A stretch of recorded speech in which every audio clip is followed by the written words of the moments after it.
No. All right. I'm gonna trade you 2 sheep for that wood. Tell me, honey, does that sound good? 'Cause all I really wanna do is take away longest road from you, yeah. Welcome to these tabletop sessions. Welcome to these tabletop sessions. Hello, fellow gregarious geeks and gamers, and welcome to the 41st episode of the Tabletop Sessions podcast. This is your monthly dose of tabletop gaming stories and shenanigans. My name is Elias, and with me this week, it's the Werther's original of this podcast, Hippocrates. Hello. Again, not a very good greeting. But wait, who's this? A breach in security, all the way from Tirana, Albania, here to report on his recent shenanigans in Essen, Germany, is the man who's been eyeing Byron's seat on this podcast for a longer time than I'm comfortable admitting to. It's Kevin. What's going on, guys? How's it going? Oh!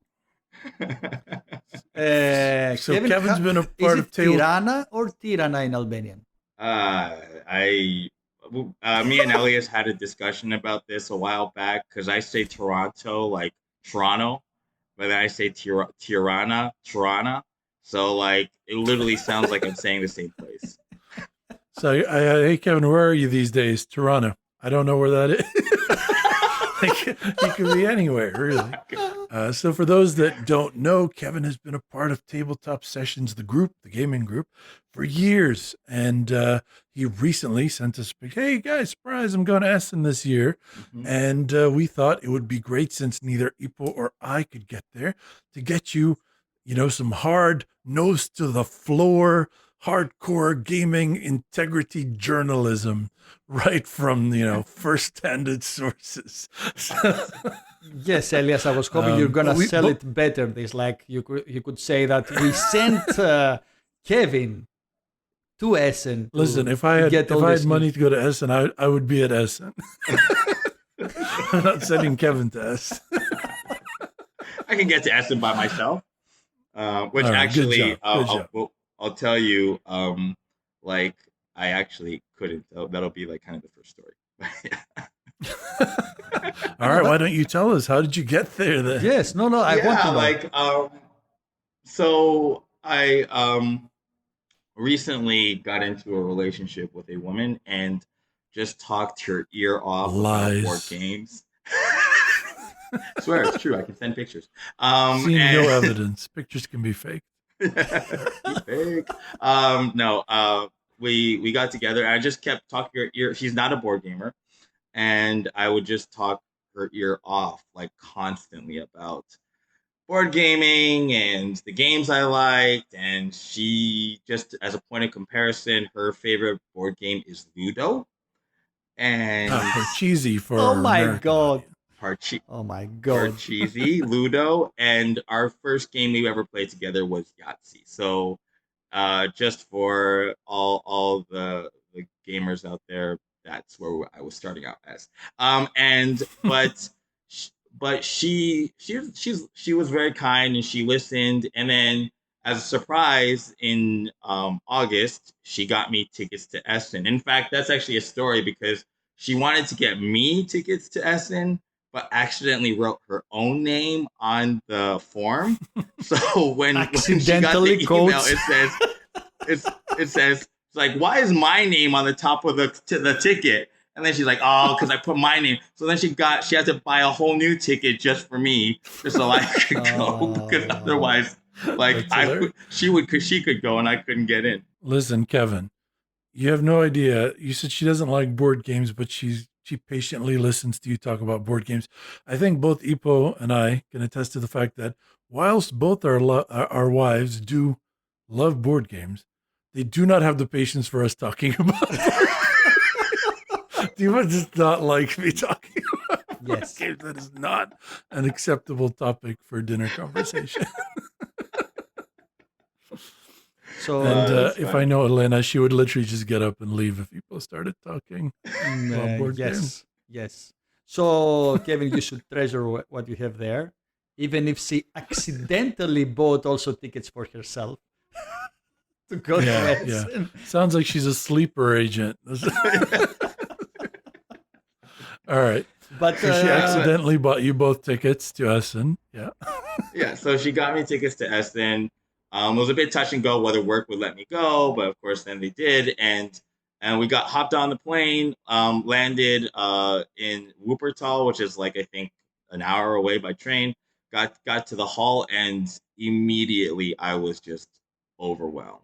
I just became it's crazy. I mean, both of you guys have been, right? So it's like. Yeah, we were there in 2018, but okay, on that topic actually, what day did you arrive? Yes. I arrived on the Friday. So is that the opening day? Yeah, that is the opening day. Thursday is the opening day. Thursday. Okay, so you didn't get to witness the running of the nerds. No, but I wanted to, because that was on my bucket list to arrive at the hall at 7 a.m. when it opens at 10, would be the first one in the line, and then just when the gates open, just to see all the novelty T-shirts running to whatever booth they were going to. Ippo, do you remember the size of that crowd outside the hall for the first day? Yes, I remember the running of the nerds, and yes, it's nice. It's nice to have experienced that. To be honest, what time did you arrive? But you're on also Friday. Actually, Ippo, sorry, but just on that topic, just a little thing I remember. You remember when we were standing in line, and Lena and Dima were staying together while we were in at Essen. That's a good story. And and then I was like, oh, I haven't called my wife, and I'm like, don't worry, I called my wife and I spoke to your wife also. And then the guy in front of us turns around and goes, did you speak to my wife also?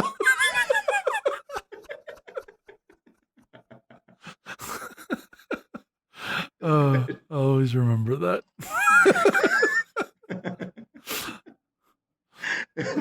So you arrived Friday morning. Yeah. You arrived Friday morning in Wuppertal. Yeah, we arrived Friday morning in Wuppertal.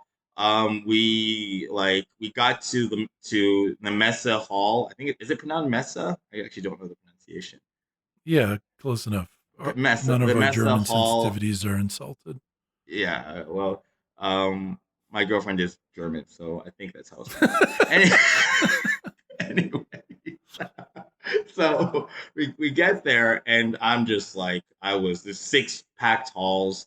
In the end, we only got to do 2 of the halls, and I was fucking done by the Sunday morning. In fact, just as a side story, we were supposed to meet Stefan Feld, and what? we had bought the fancy new Castles of Burgundy, what do they call it? The collector's edition or whatever. Special edition. Yeah. Special edition, yeah, with the 3D castle pieces and the nice inserts and stuff. We bought that just so that Stefan Feld could sign it and I could meet Stefan Feld. And we were talking the entire time, and we're it was first person. It was I wonder what Stefan's doing right now. And every single tall bald man, we'd be like, is that Stefan Feld? Is that Stefan Feld? We do that all 3 days of the fair. Well, actually 2 days. Third day I actually came down with a pretty nasty flu, so I couldn't go. But yeah, that the hunt for Stefan was kind of fun. Never actually found him. Hunt for Stefan. Yeah, never found him, unfortunately. But we that was a good time. But yeah, the whole fair was just an unbelievable experience. So when you walk in, there's that massive hall, right? And then the other major hall was, I think you would go through a tunnel on the right, and then that was also the second biggest hall over there. Do you remember which halls you did? I did. Also, did you get to have the Frankfurter that was between those 2 halls?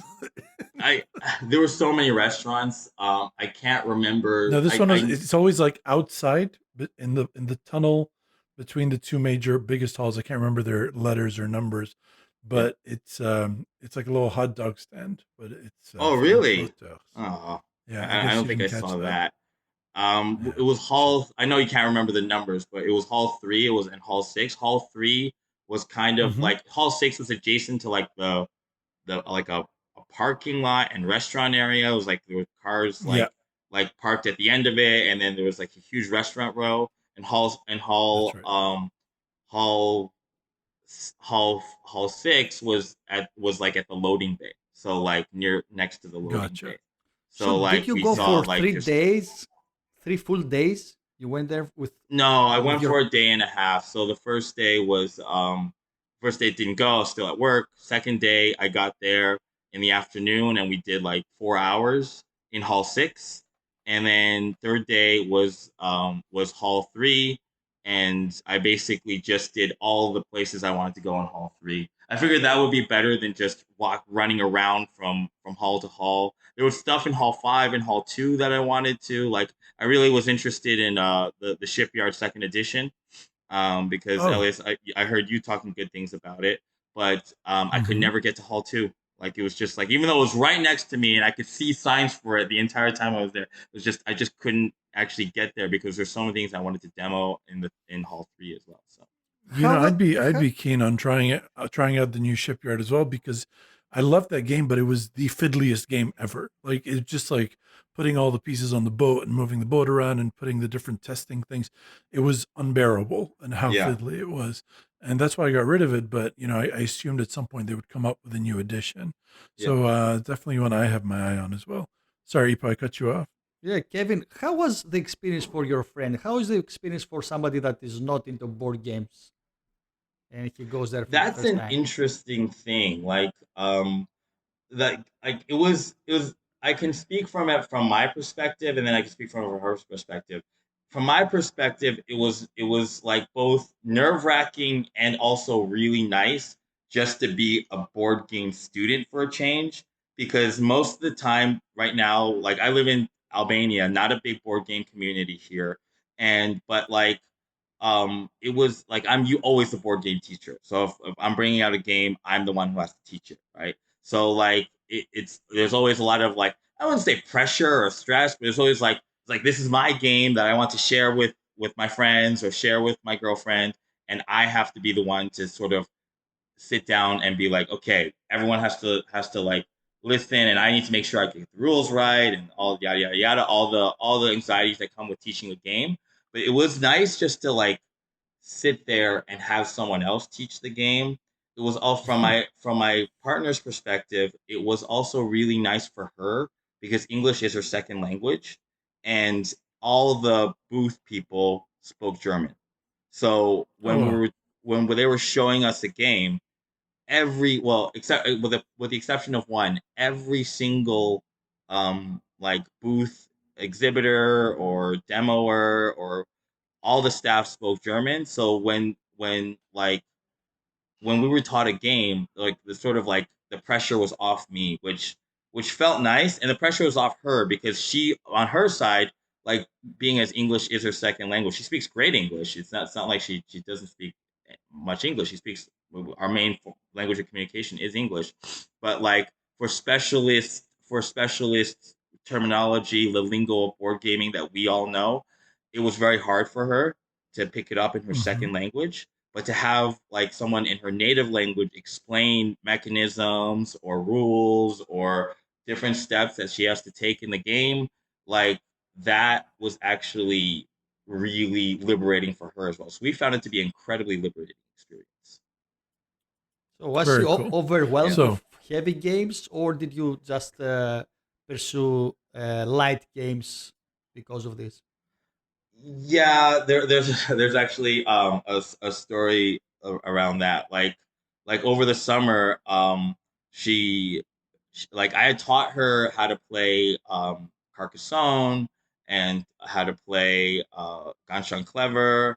So like there were a few games that I had already taught her. A Ticket to Ride as well. Like I had taught her a few games, but like they were all gateway games or less, to be honest, right? So like then she goes, "Why don't you teach me a game that you would play? Like just if you wanted to play something, you would sit down and just choose it." And I chose Spirit Island, and Oh, boy, nice. oh that was Jesus. That was not a good experience. No, that's not a Really? good choice. But it's a co-op. I the thought rules it would overhead be for like each character, and oh my god. Yeah. Like, just suffice it to say that the end of the afternoon involved us sitting by ourselves in different rooms. Let's just put it that way. That was the ultimate opportunity for you to get someone to play Race for the Galaxy with you, Kevin. I know, You could I have taught her know, I Race. know, I know. Yeah. But I didn't. I don't have Race for the Galaxy with me. Like, I don't have the physical. Oh, copy. really? Yeah. Because that was like your jam when we first met. Like, I mean, it still is my jam. I'm on Board Game Arena. I'm it's a up shame to like. you're not very good at it, though. No one needs to know this. That's, yeah. Now our You'd think that if you played a 100,000 game 900 followers times, you'd be pretty decent at know it. that now. Yeah. Give or take. Ippo, what were you saying? I'm saying that now our 100,000 followers now know that, so they can follow you on Yeah. Board Game Arena Yeah. if they want to. If you make want a an win. easy 10 to 15 elo on Board Game Arena, come hit me up. Solid. I like it. So All what right, did you well, play? let's start talking. Well, Ippo, you keep cutting me off. All right, man. All right, chill out. It's a video problem. Yeah, sorry about I'm that. the host. I'm the host. You're the talent. Okay. So let the host, and you just be the talent, baby. Okay. All right. So I'm Conan. You're Andy, and Kevin is the dude on the couch. So Kevin, what was tell us about some of your favorites from Essen? The big one for me, the one that was most memorable was probably Match of the Century. It was I think number one to the chess one. It's Fischer Spassky, 1972. Nice. And like it's I mean, I'm such a fan of card driven games. Like, huge fan of, even though another game I'm not very good at, Twilight Struggle. Not good at Twilight Struggle, but love Twilight and chess, Struggle. from what I remember. Chess. Yeah. You're terrible at chess. Yeah, but like, but it's the Match of the Century is a card driven game, kind of in the same realm as like Watergate. If you guys have played Watergate, like a smaller package. Like, Watergate tries to do like a Twilight Struggle type experience in like 45 minutes, and Match of the Century is kind of the same thing. Two sides, of course, asymmetrical sides. One plays Fischer, one plays Spassky, and basically you're not playing chess. It's completely a card driven game. There's four spaces on the cards, and there's four spaces on the board. Excuse me, and in on each of them is written a number. It's a 1, 2, 3, or 4, and it's the advantage that you're able to gain in a certain match, right? You're going to play multiple matches in a game, and first person to win 6 matches wins the entire game. So each round there's an attacking player, a person with the advantage, and for the start of each match, it's the white player. So the attacking player plays first. There's a card. They play a card with a certain power. They can buff that power with pawns. You start with 2 pawns. You can gain pawns during the game. You add pawns to your side to add 1 for each pawn. So you can play 0 to 2 pawns to buff your power. Defending player then looks at what the attacking player plays a defending card, plays their own card, buffing with pawns like the attacking player would.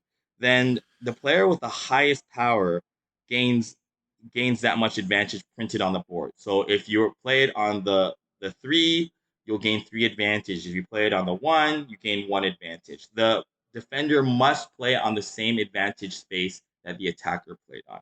So if I'm the attacker and I played it on 2, and if Elias is my opponent, he must play it on the 2 space as well. So yeah, so the player with the highest power gains that advantage, but the losing player, and this is where a lot of the strategy comes in, the losing player gains an ability printed on the card.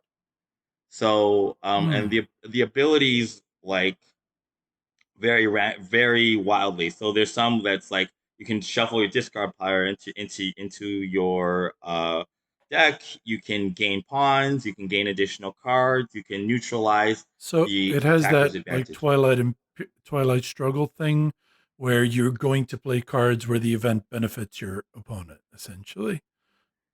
Is that what I'm Yes, there's understanding? a bit of that going on. And one thing I love is that like you could think that one advantage, there's a huge advantage to going first in the game because you're kind of setting the tone and you're choosing where you're attacking. But they balance that nicely by having the defending player see not only the power that gets played, because you have to play your pawns before the defending player even plays anything. So you play your entire part of your turn before the defender does anything on his turn. So he sees both the power you're playing that he has to beat if he wants the advantage, and he sees the power that you get, the ability that you get if you lose. They get all the information, you get none of the information, which is a really, really nice way to balance out the fact that the attacker gets to like kind of control the pace of the Determine where the turn is happening. Exactly, which is very, very powerful in and of itself. So, like, very interesting. It's kind of interesting that we're at the point where we're designing games where the theme is other games. That's very interesting. I was going to say that this is a game that simulates another game, but without playing that other game. I was gonna say, why don't we just play chess? Like lazy man's chess. I'm not good at chess. Leave me alone. It's a board game simulating another board game. I don't think we have seen another kind of this thing. I don't know. Millennium Blades. Interestingly, also the designer being Paolo Mori. Sorry, Kevin, I cut you off. But I've tried. I'm just looking through his games. I've tried 4 or 5 of his games: Libertalia, Dogs of War, Rise of Augustus, Unusual Suspects, and I like none of them as of now. So Libertalia is a good game, more promising. Libertalia could not get off my shelf fast enough, to be honest with you. But still, when I saw the thing, when I saw the designer of the game, I was like, "Isn't this the guy who made that racist game?" Like, that was literally the first thing that popped into my head. But that's what he's known for. He's known for Unusual Suspects, right? Yes. I guess so, I suppose. Yeah, that was the worst of all of them. Oh, my God. So for our listeners, The Unusual Suspects is a game where you're trying to identify people by looking at them. So if you need to find a murderer, is he probably the black guy? I mean, how racist could that be? It's so bad. So they fixed that. It's so bad by issuing a new edition and saying in the new edition that you should avoid doing that in real life. And this is what great. I'm glad they fixed it. This is what the game is trying to teach. This is the way they fix it. They're like, here's how to not have here's how to don't be racist. Yeah.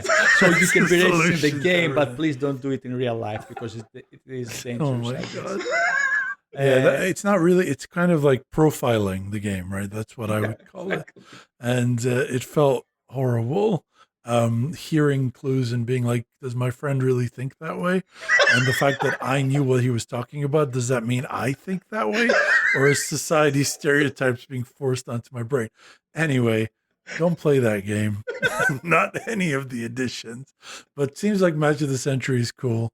So there's an additional thing that one of my favorite things is the idea of mental stability.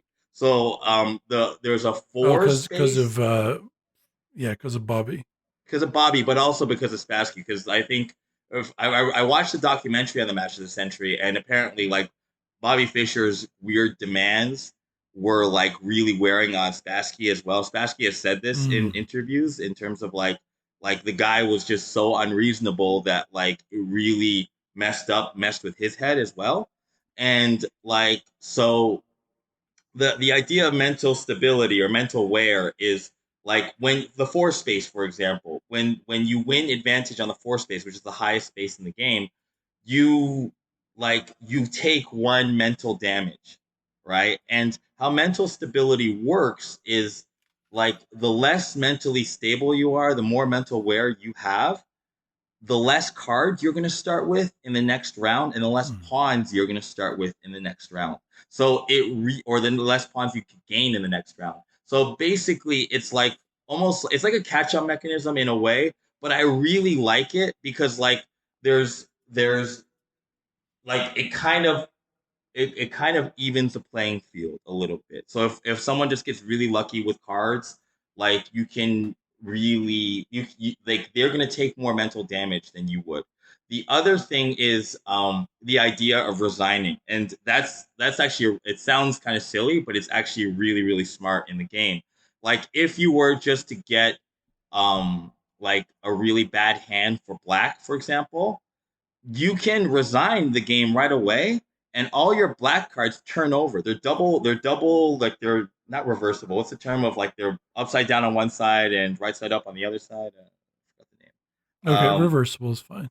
Yeah, reversible. They're reversible. Flip So as soon floppy. as you resign, Flip-floppable. yeah, exactly. They're flippable. Like as soon as you resign, all your black cards, all your black piece cards become white piece cards, and they become super powerful. So all the weak black cards are strong white cards. All the weak white cards are strong black cards. So like, Is that supposed to simulate like different games across the course of the match? Or- yes, exactly. Because you're flipping the color on the board. Okay. Yeah, because each Interesting. round, I didn't say this, but each round, like each one player will start off as white. So Spassky will start off as white as world champion, previous world champion. But after that, game two, Fisher is going to be the white pieces, and Spassky will be the black pieces, just like in a real chess tournament. So like that tactical nature of knowing when to resign at the right time. Like there was a point like halfway through the game where like it was literally like game two, resign, game three, resign, game four, resign. And I said to my girlfriend, I was like, this is the worst chess tournament ever televised.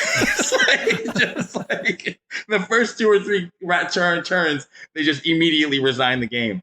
But it did add to the experience because you can plan across matches for the whole game. Like it was that part was fantastic. I want to say I'm looking at pictures of the game, and the components looks amazing. It looks beautiful, and Yeah. I like the fact that the two players are red and blue, as opposed to black Yeah, I and white noticed that. in a chess game, because then it would be confusing. Confusing.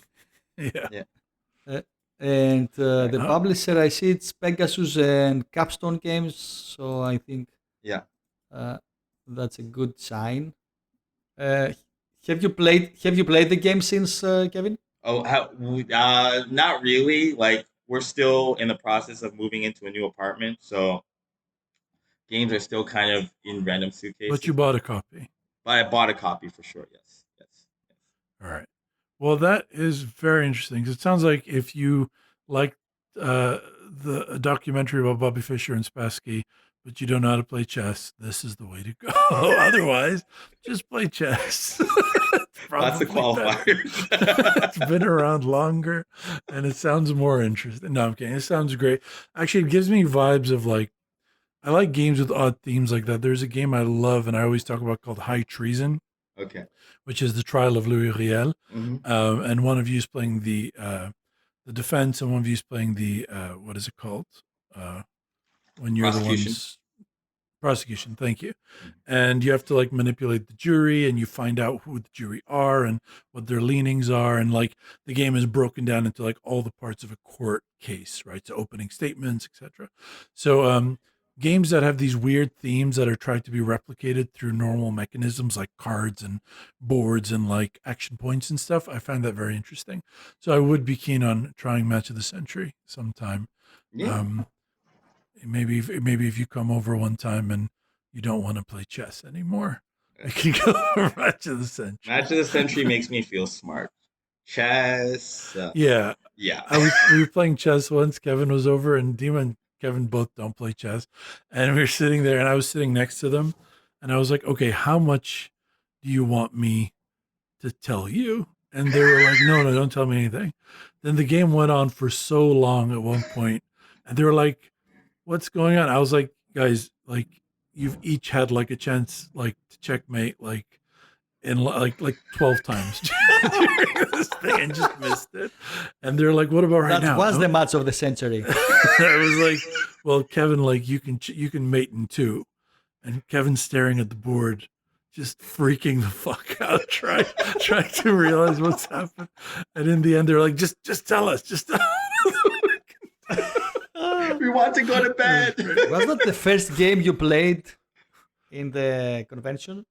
Oh no, the first game I played in the convention was, and this actually gets to the follow up to that Spirit Island story is like, um, is we played Castles of Burgundy, and we just thought like we were both tired on day one, and like both kind of overwhelmed, and I just wanted to play something that I already knew, I could teach rather confidently, and yeah, like I mean, Castles of Burgundy is kind of like the first like like it's one of the first games that my partner like of the higher than gateway that she played and taught the game, played through it. It just felt good to play something that I've played like a bunch of times and I knew really well, and we're just sitting there and playing through. And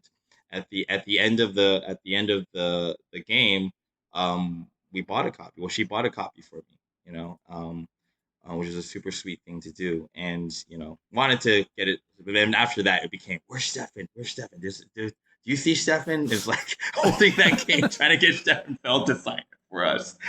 So, having played Castles of Burgundy, like the regular version, and now having played this, have you played the physical version of the old one or just on Board Game Arena? No, I've played the physical version. Okay. Version. I have, just to clarify though, we played the the new the black box edition, not the actual like definitive collector's edition when we played at Gotcha. Essen. Yeah. Gotcha. Yeah. So you bought the copy of the special edition. Yes. Bought the copy of the special to get edition. Stefan Feld to sign it. Yeah. Okay, so I guess my question is like, I don't know, so I look at Castles of Burgundy, I look at what they're selling for, right? And I love Castles of Burgundy. I think it's one of his better ones, top 3 or so. But like, I can't get myself to think of it as like $130 game or whatever.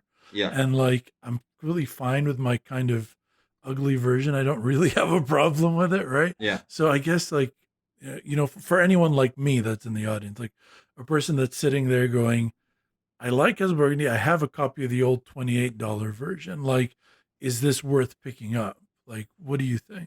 I think it depends on you.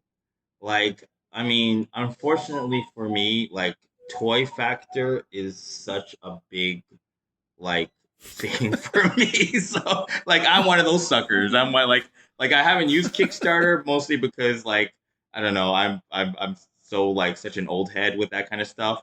But I mean, if I knew how to operate it and I knew I was going to get the game, I would be on Kickstarter all the time.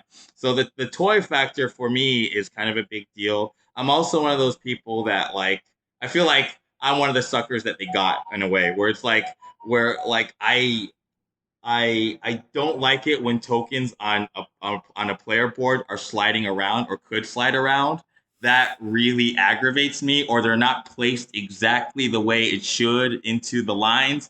And now, like the new version has like kind of like things that snap in, like the tokens could just snap in and they stay. They like the depressed boards. I don't know exactly what they're called, but like double layered boards. Yeah, exactly. So like that's really nice having the actual depressed castles, board sounds way weird. Just like a board that's like grumpy when you get it. They're like, "What's the point?" Yeah, depressed board. I like it. Hey, I like it. I think it's cool. I want to say when Kevin said that he likes the toy factor, I was checking his list of games from Essen, and did you really buy Welcome to Collector's Edition? I did. I mean, I don't know what that is. I mean, Welcome to is a card game, is a roll and write game, okay, which is beautiful. Yeah.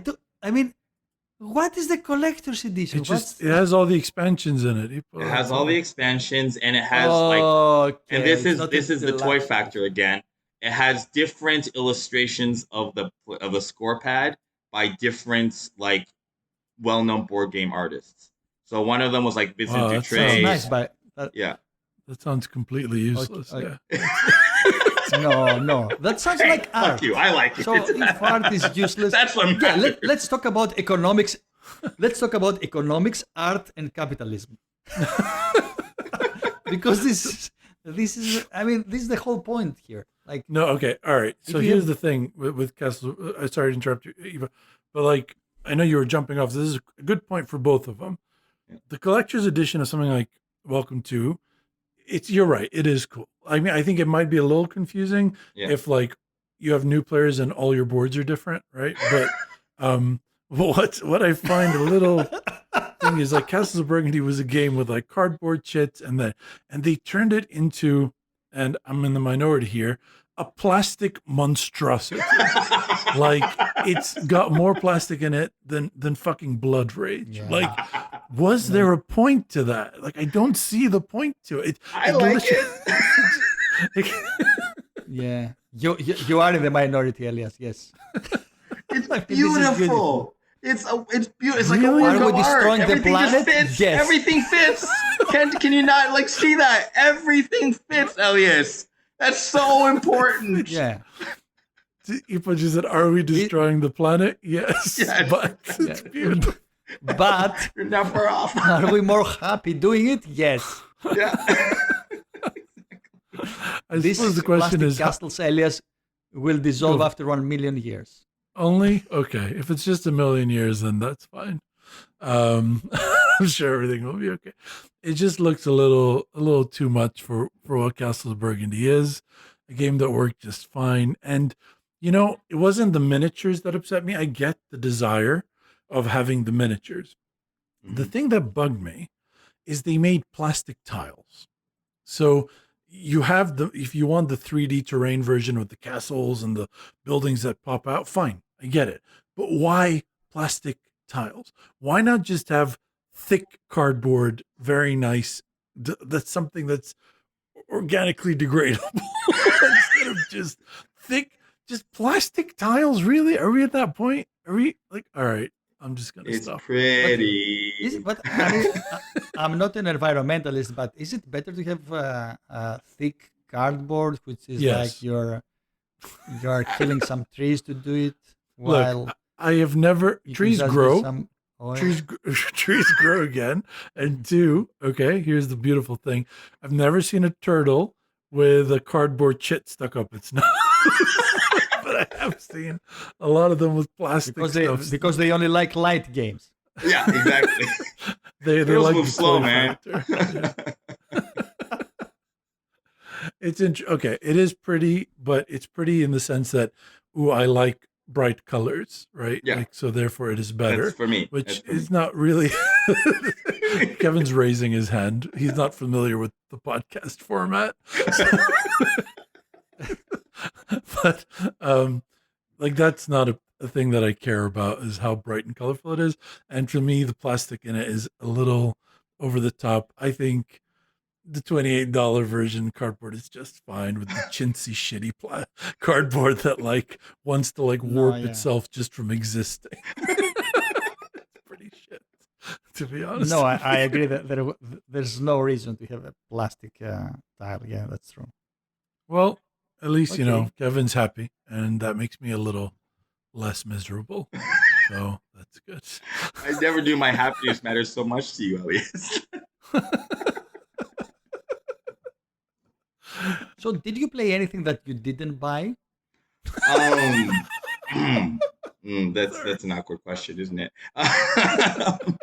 I kind of went a little hog wild. I feel like every game was cool, but every game was like I mean just to give you some context, just to give the listeners some context, like it's like I've lived in countries like me, Elias, and Ippo all met up in Qatar. That's where we all first became friends, and that had a burgeoning board gaming community. There were a few people out there that were into board games.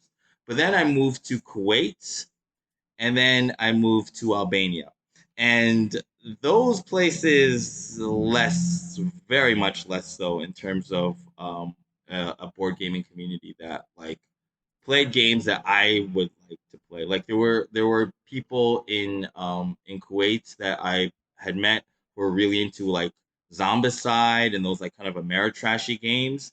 And Yeah. then like in Albania, there's not even a board game store. There's a board game cafe weirdly, but not a board game store.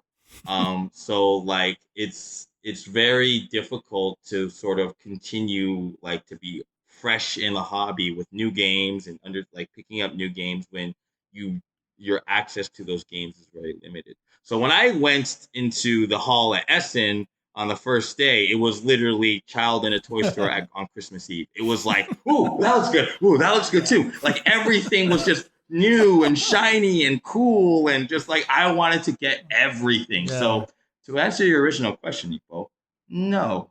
Every game I demoed, I bought. I was the biggest sucker in that hall. No, I remember. I totally understand. I mean, I remember the feeling. I wanted to buy everything and even more. Yeah, exactly. And Lesson. like I did show some restraint at the end of the day two. At the end of day two, I've like got like bags that are just stretched to their breaking point, full of games. And there was this random French guy who like wanted to show me his basketball game. I can't even remember the name of the game, but he made like a fantasy creature like it was like Griffins versus like I don't know, Stone Man or something, like a basketball game. And it actually looked good. Like you play cards to sort of increase or decrease your chances of like scoring a basket.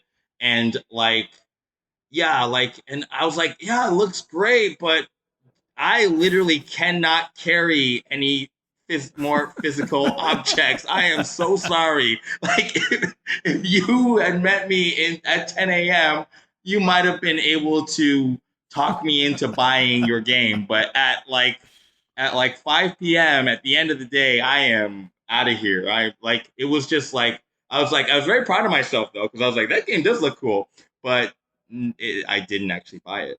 So yeah. It sounds super cool. Was it? I've been looking it up this whole time. What's it called? At least we know that. And then the designers. I don't know. I can't find it. Oh. What's the name of the game? Le Basketball. No, it wasn't Le Basketball. Valley Hoopers? Valley Hoopers. That's the one. Valley Hoopers. Yeah, because she has wings. So that makes, Yeah. Yeah. I don't remember the races of the people. It probably isn't Griffins versus Stonemen, but like I would probably be purchasing this. Purchase one for me. Purchase one for me because I felt he was so enthusiastic. He was so like upbeat. I mean, like it's super hard at Essen, especially as an exhibitor, I think, to remain upbeat at like on Saturday at like 5:30 p.m. But he was like, "You got to see my game. This is all about basketball. Don't you love basketball?" I'm like, "Yeah, I love basketball. Great, I love basketball too." He was so energetic and enthusiastic, and I was like, "I really can't help you, buddy." You should have been like, of course I love basketball. I'm a fun guy.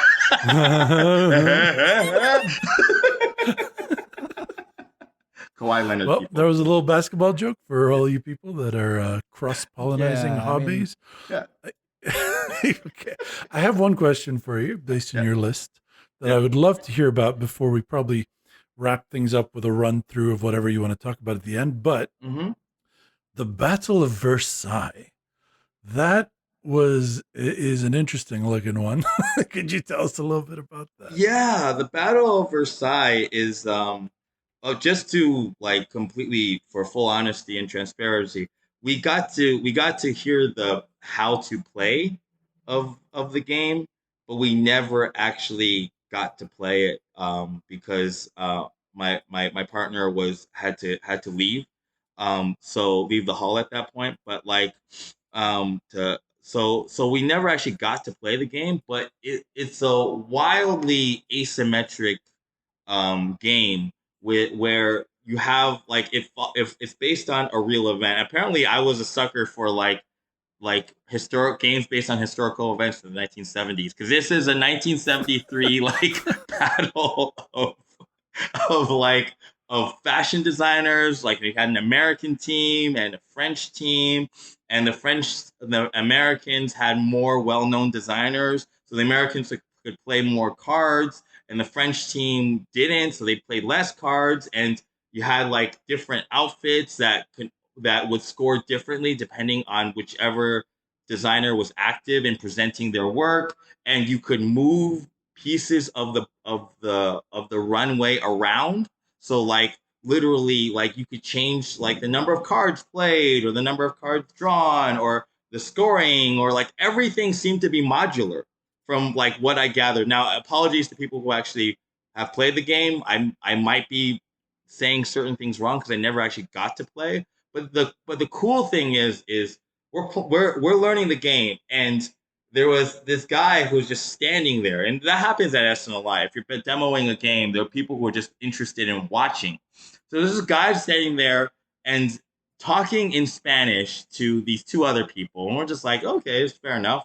And at some point, as the explanation was wrapping up, like I just go to him. I go, oh, okay, we'll be out of here in about 2 minutes, and they can sit down and they can play. And he goes, oh, it's like, we're not interested in playing. These two are my cousins, and I'm the designer of the game. And I was like, Oh, wow. what? This is amazing. So we got into like this like 10-minute discussion about like how he designed the game. Apparently, like all the outfits are actual outfits like that were designed by these designers, and they exhibit the attributes of the style that each designer was trying to represent.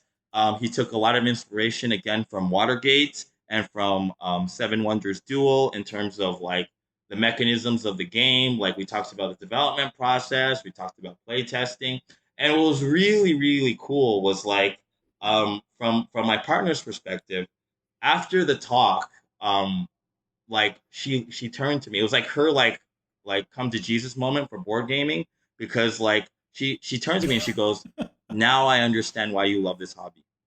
Because it's like, Oh, that's awesome. yeah, so she's like, this is something that's based on history, which is something she's interested in, and like it's like and she was listening to all the different parts and like that come into a game design. And while I've never designed a game, obviously as a gamer I would know these things, and like it's just to listen to the actual designer explain the. Let me just shout out his name real quick, because like Yeah, is it Eloy or Ferran? I'm gonna butcher it. So he's done some pretty cool games actually. Yeah. Looking at that, like he was one of the designers of On the Origin of Species that got quite a little bit of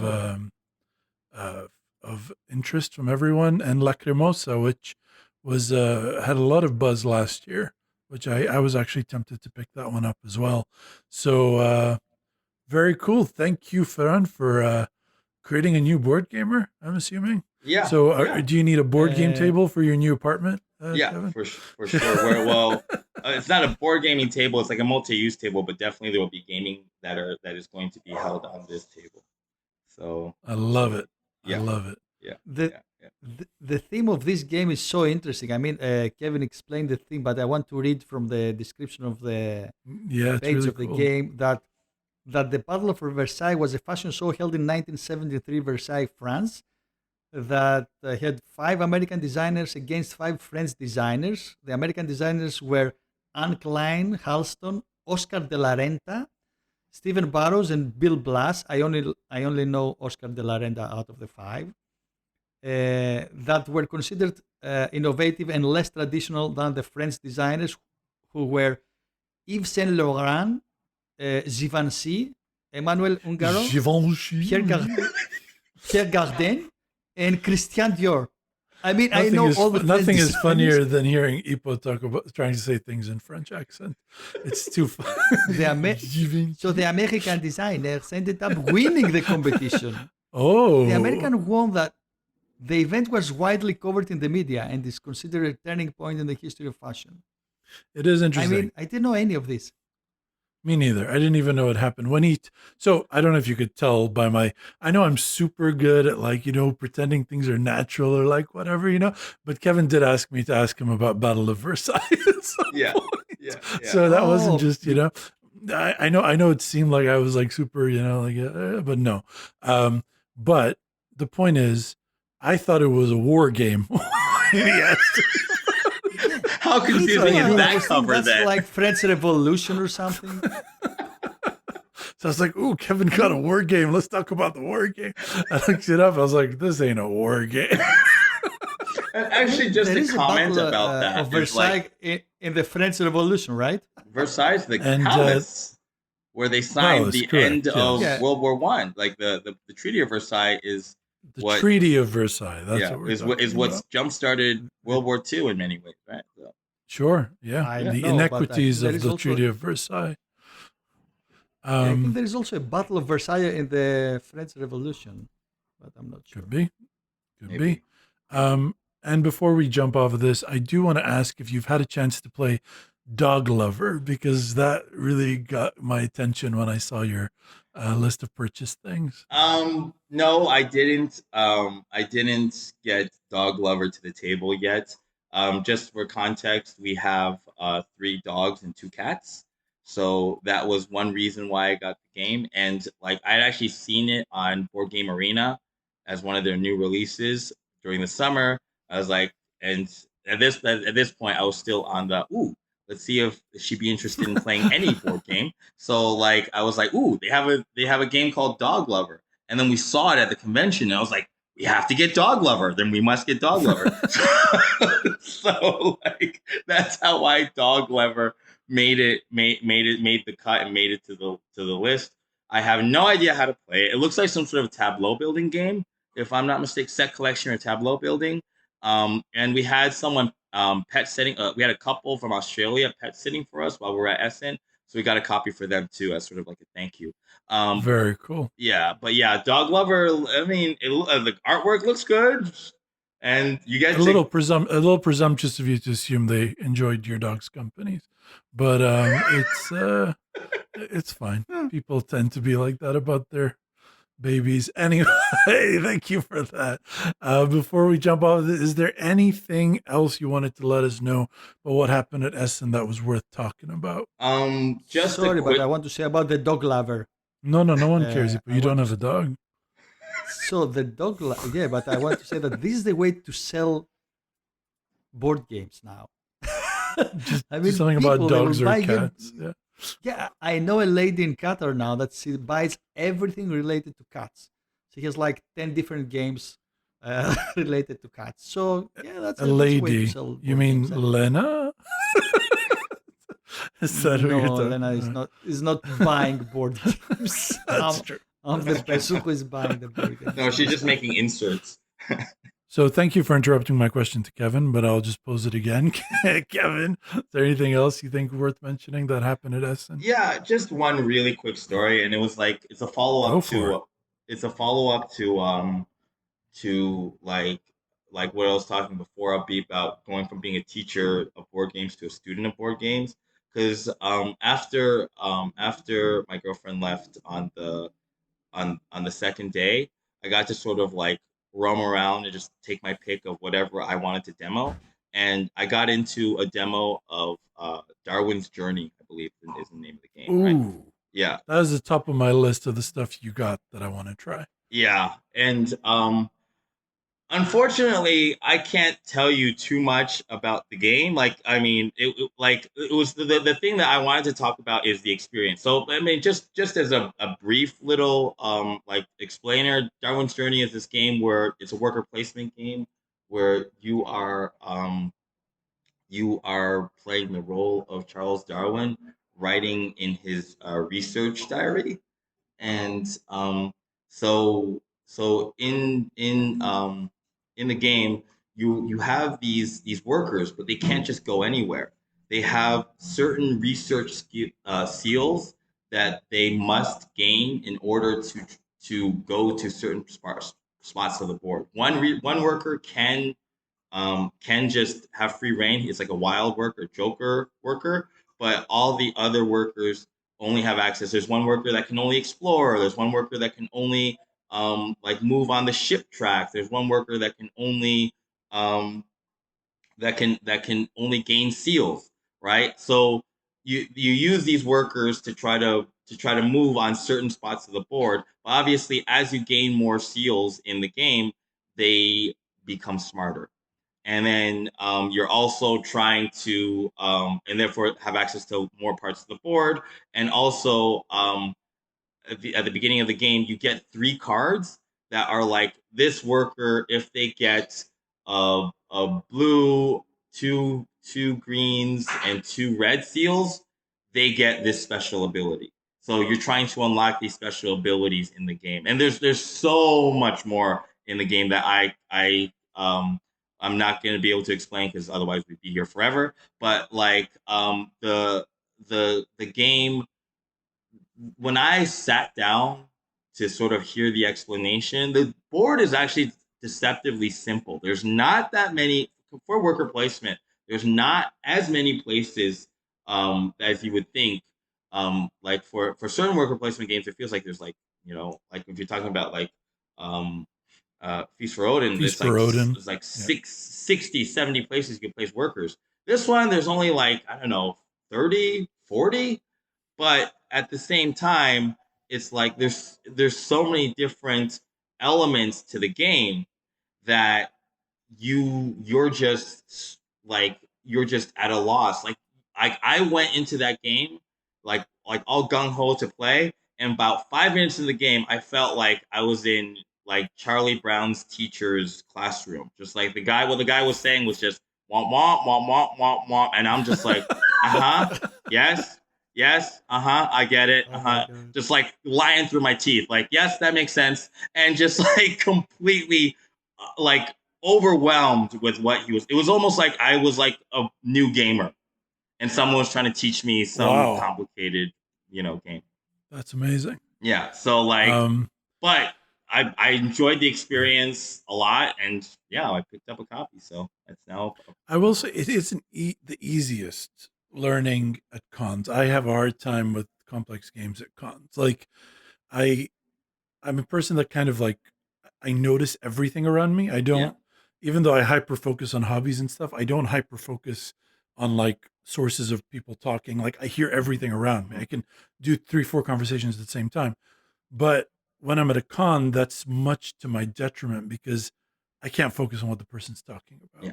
So and I know you're a little bit like that, Kevin. Like you can keep track of multiple conversations at the same time. Yeah. So maybe that was the reason that like the heavier game sort of turns into the Charlie Brown teacher thing. Yeah. Sorry, when you did that, it reminded me of Omid Jalili, the stand-up comedian, once did this impression of Nelson Mandela slowly turning into the teachers from Charlie Brown, and it was amazing. He goes, "After 30 years of being in prison, I was highly disappointed to find my wife when they what."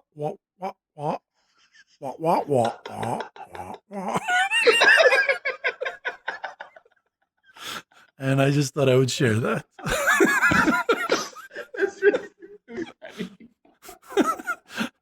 It's a very, you have a good very Nelson niche Mandela, by the It's a way. very niche. Thank you. It's a very niche impersonation, but it's important to know how to do it. Oh, that's so funny. If I And have to after- ask for one more game, I know that the White Castle is now one of the hottest games in Board Game Geek. Yeah. How this ended up with you? Okay. This was like, I think this is my this is my first ever board gaming podcast appearance. I might attract some haters for saying what I'm about to say, but I'm gonna say it anyways.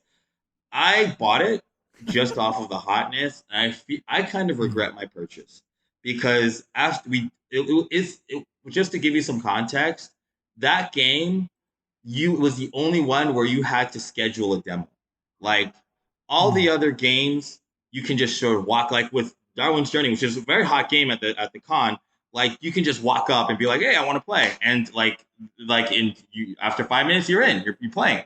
But like for White Castle, like we got there at 10 a.m., which is when the game, when the con starts, and we were like, "Oh, we want to demo the game," and they were like, "Great, our first available time slot is 4 p.m."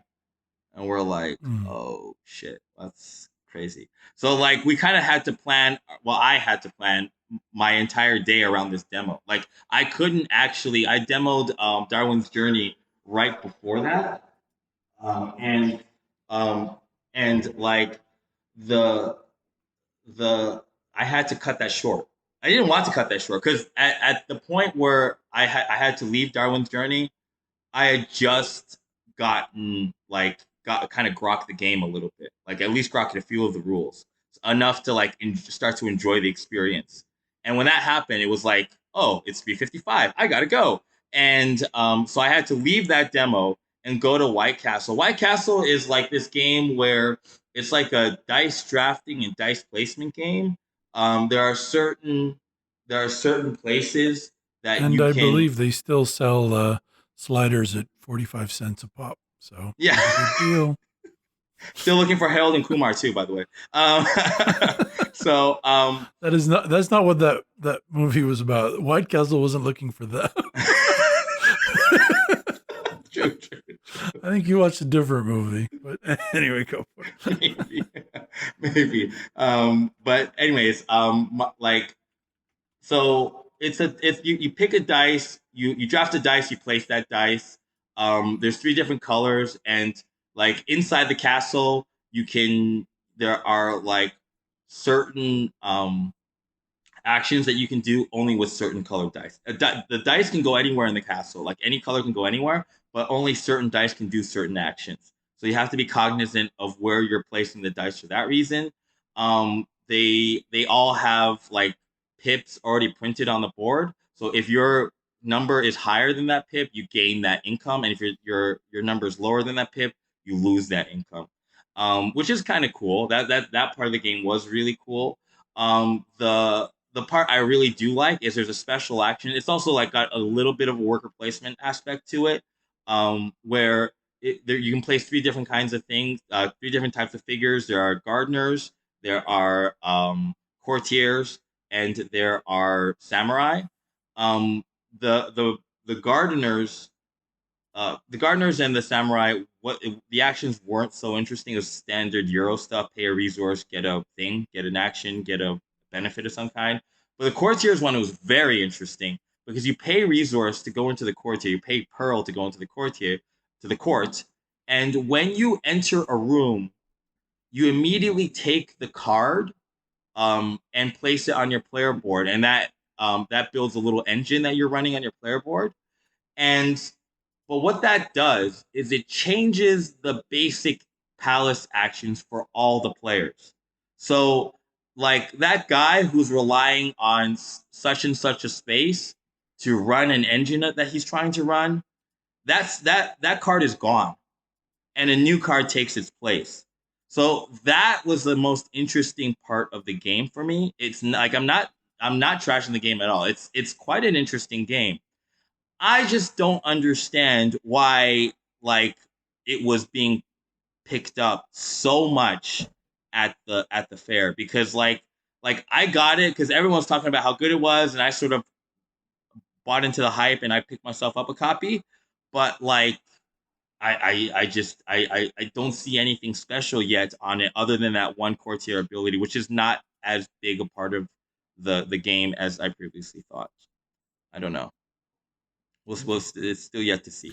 I think the way it looks and the art and the theme, like Japanese themes, tend to sell very well. I Yeah. think that might be part of the reason. Mm-hmm. But in general, I find sometimes people get really excited about a euro, and then I try it, and it's like it's good. It's a euro, but it's not like I feel like there's 1,000 other games like it. I feel like I haven't played this, but I've had that experience in the past. It sounds like you're saying that it was good, but you didn't get what the big deal about Yeah. this specific one was. I mean, So, I feel like this will be and look, I enjoyed the demo. It was a good time. Like I had fun with the people I was playing with. All great, but I feel like, and with respect to the publisher, I feel like this is a game that you can pick up for 20 euros, like at your neighborhood store in 2 years' time. Like I feel like it's going to be one of those. interesting. There's nothing special Perhaps about I'll it that I wait could 2 see. years and pick it up for 20 euros. Yeah, I don't know. Look, Maybe not. Maybe they're gonna make a special. Maybe they'll make an all plastic version, Elias, in like 15 years time. Good. Then I'll get some content for the podcast. Perfect. Great. All right. Well, now if you're done with your yammering on, okay. Blah, blah, blah, blah, blah, blah. Wah, wah, Thank wah, you wah. so much, Kevin, for the breakdown. We really appreciated that. What we're going to do, since we heard you and we commented on the stuff that you just experienced at Essen, we're now going to flip that script and you're going to listen to us talk about top 5 games. It's time for the Hippocratic Corner. Hippocratic Corner. Oh, yes, I forgot about that. We have an Hippocratic Corner. Hello, everybody. We have a top 5 in this Hippocratic Corner. There is a topic, which is the top 5 games that were never bested. I mean, till now, I guess. And how did we come up with this topic? I remember we had the conversation about... Because this episode was supposed to be dominant species versus dominant species marine and antiquity versus versus small city. But then we decided to get Kevin on, and so I told you to change the topic, and you were like, no. So then we kept the topic. Okay, so now I regret asking that question. But still, we can discuss about it. And before we jump into that, you have a note here that I need to know what it means, because I've been looking at it for a week and I don't understand what it means, and it's killing me. A word about the rules of Spyfall, asphalt works, and long-standing beliefs. First of all, that is an awesome title for a novel, and I think I'll work on the novel that goes with that title. But what was that? Why did you write that? What does that mean? Okay. So before going to the top 5, let's talk about this, let's say, intriguing topic. So a friend of mine here, Zif, was insisting that in the Spyfall game, and I guess Kevin should know also that, the spy loses if he is voted. There's Correct. no need for the spy to try and find the location. Okay. No, if you remember, the spy wins I always thought he did. quicker if he can guess the location. That's the only benefit of that. but if he's voted, we were always playing that, okay, if you now can find the location, you still win. Yeah. If That's you're how the I remember it being played. Exactly. And so I was playing Spyfall, and Zif insists that this is the case. I'm saying no. The spy has always one last chance to win the game if he finds the location. I'm playing Spyfall for more than 8 years. I have played more than 50 games, as I checked in my board game app. So I think I know what I'm saying. And Zif says, no, I'm right. So I check the rules. And he's right. We were not playing according to, to the rules all this time. Perhaps that's why we liked it So- more than other people, because we played a better version. So, so this is the Spyfall part of the title of the topic. The asphalt part comes from my first... this reminded me of a story, okay? And So far, this is very this- disappointing. My imagination was far more interesting, made a much more interesting Okay. story about what you wrote than this. But go ahead. So the idea is that we have certain beliefs that, they become solid over time, and we're sure about them. But Like then asphalt. yes. So the story is that it's my first day in my third construction project. I'm visiting a work site where they're adding a new asphalt layer on an old road, and they're doing something wrong. Okay, so I go to the old foreman there, and I say, you need to change this thing because what you're doing is wrong here. So he looks at me and says, I'm doing it like this for 40 years. So I think I know what I'm doing. So with all of my wisdom and confidence of my 32 years at that time, I turn at the guy and say, for 40 years, you are doing it wrong. Oh, Ippo. Please. You're such a bad person. So, yes. So certain things that you think they're right for a long time, you have long-standing beliefs, and at some point they turn wrong. Mhm. And I was thinking, do you have any story like that? Do I have any? Yes, I believed you- for the whole last week Mhm. that this was going to be an interesting story. And it turned out it wasn't. That's not a long-standing belief. No. That was like a temporary thing. Kevin? I have one, a gaming related one, where I can't even remember what I fucked up, but I was playing Ink and Gold. Like, it's not a deep game, it's not a complicated game. I was playing Ink Neither and is Gold, Spyfall. like with Byron, and we're in Qatar at the board game store playing Ink and Gold with like a whole bunch of people, and I was teaching it, and at some point Byron goes, everything is wrong. Like, you're teaching the whole game wrong. And this is a game that we're playing, my copy of the game that I had gotten in China when I was living in China like 3 years ago. And I was running a board game club at my school. I'm a teacher. I was running a board game club at my school, teaching it the wrong way. I taught it to like dozens of friends wrong. I taught the entire game wrong like 40 times at least. Just like, and I remember Like, just digging my heels in so- so hard against Byron, just like, no, you listen to me. And he goes, no, I have the rule book. And it was just and I still remember just like the shock and disbelief. I was like, that's bullshit. There is no way I'm teaching this game wrong. I've had this game for 3 years. You're playing with my copy of the game. And he goes, no, it's wrong. My God. Actually, Okay, so I it's recently, like Elias with Spyfall. I recently, first of all, shut the fuck up. Secondly, recently, when I was narrating the Twilight Imperium book, I go into it all confident because, I've played Twilight Imperium for years. And I know more than this guy who's just running, the book. His first time he hears about it, he's doing a great job. But, I go, the Federation of Soul. And he goes, actually, it's Soul. And I'm like, yeah, no, it's Federation of Soul. Like, I've been, I'm playing this game a long time. He goes, I have the pronunciation guide from the publisher, Federation of Soul. Then I was like, all right, cool. I stand corrected. But that's the closest I've ever been to being wrong about something, Ippo. So, that's just In your whole life. my whole Okay, life. so next episode, our guest will be Dima. That's a good one. I will definitely listen to that. Yeah. No, it's of course I've been wrong about many, many things. But in my opinion, and it's gonna come off a little strong, people that hold the rule book and check the rules while you took the time to teach the game are pieces of shit. Okay, because all right, either learn the fucking rules before you come, or don't. Don't sit here. And I took the time to learn this game, and now you're going, actually, I'm checking the book. And it's fuck you.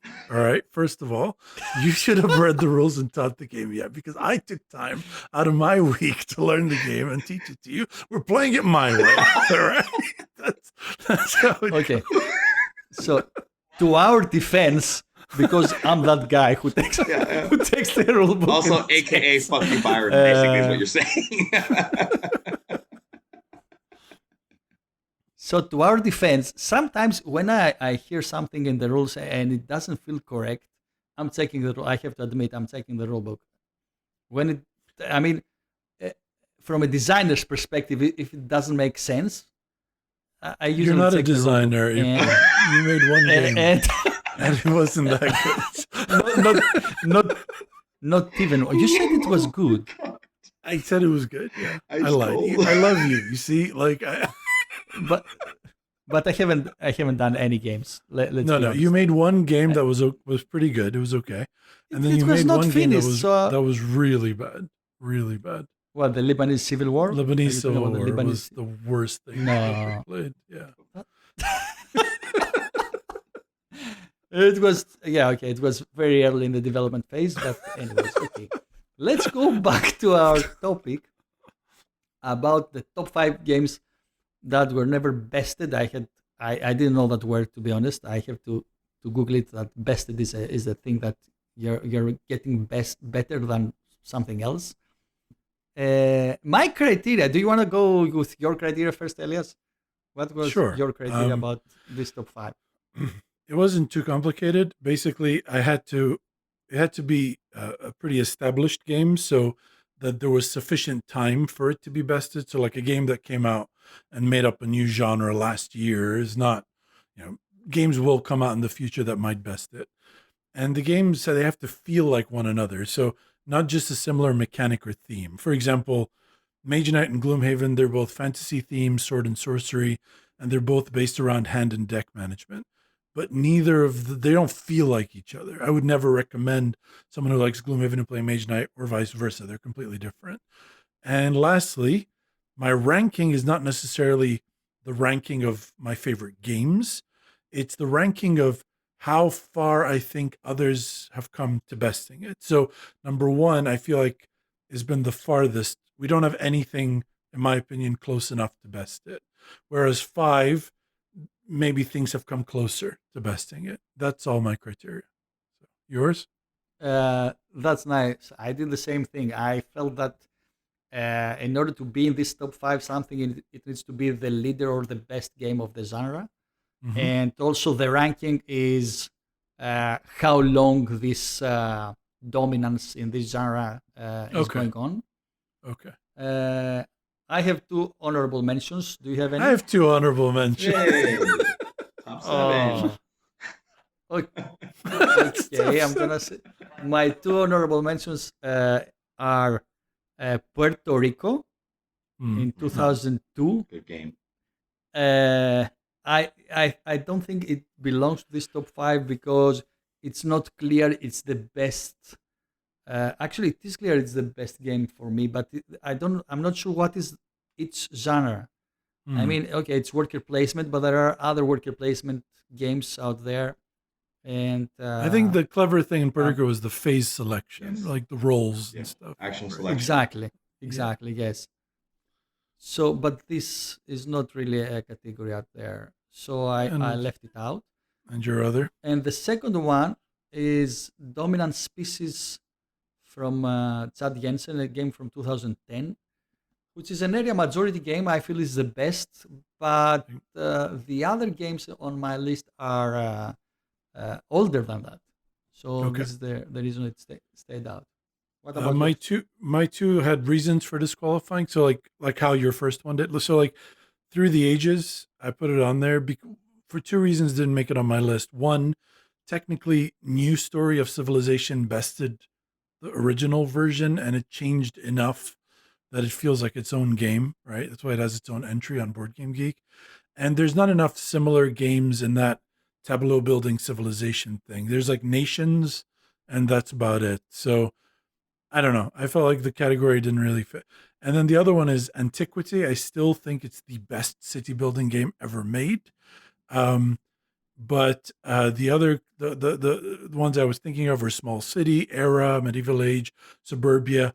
But none of them, except maybe Small City, really feel like Antiquity, which is that other thing that I said, that criteria I had. Antiquity feels like it's somewhere between a city building and a civilization game.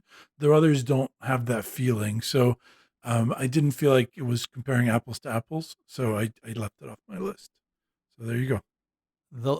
Those choices are really, really interesting because my number 5 is Through the Ages from 2006. So I probably completely disagree with you. I feel that it's almost the same game with through the new Through the Ages, the new edition, and it's the best Civ game out there. And I feel it's a category. Agreed on that. A big category, Agreed. and it have not been bested since. Okay. Yeah. I don't disagree. I mean, it was in my honorable mentions. That's what I'm saying. You're saying you disagree with me, but you're like, you put it No, one place higher than me. Yeah. I'm only disagreeing with the reasons that you left it out. Yeah, fair. I would love to ask. And I kind of Sorry. go for it. I would love to ask both of you though, like what differences, because I've only played the new story. What differences are there between the original and the new story? All the cards have been rebalanced. The tactic cards are done completely differently. Okay. And the way that military works is completely different. Okay. So being able to sacrifice certain units versus using just like exploration cards or just using like, and the way raids versus wars work is different as well. Okay. So to me, it's significant enough, Mhm. and the rebalancing is significant enough that maybe not a different game. He's right. But I do feel like it's not fair because I think that if New Story didn't come out, Yeah. it might have been bested. Okay. That's why I think it had a refresh, so it didn't technically stand the test of time. By what game it might? I don't know. I love that game. So- I thought you were gonna say it's in my top 5. No, it's not. My number 5, we've talked about it a bunch. I'll run through it, but it's Pax Porfiriana, and the reason is very simple. It was the first PAX game, and it's the best PAX game. And I've played every PAX game except for Transhumanity, so unless Transhumanity is better than Porfiriana, I still think it technically stood the test of time. And the reason it's lowest on my list is because Renaissance came so close to toppling it that it's like it's been the closest to having been bested of all the ones that I have, which is why it's my number 5. But I adore the game. It's in my top 3 games ever, along with Through the Ages, Ippo, and Virgin Queen. So Pax Porfiriana is my number 5. Pax great. Porfiriana, just a note on I've never been more confused about victory in my entire board gaming life. I was like, I thought I won. No, it changed. Yeah. Oh, I'm at 0. on You this. did what? You did what? Yeah, exactly. But the thing about victory in Pax Porfiriana is you have to create what's called like a triad or something, like the 2 players that are lowest in each category plus the game itself combine to, you have to beat that score. So your lowest score can change on anyone's turn, so your victory condition changes. It was so confusing, but I love the game. I do love Pax. Yeah. Great game. It's the Wild West nature of it. That's kind of what I like about it, is that it does feel like, Mexico in the 1800s, you know what I mean? So, there you go. Ippo, you're number 4.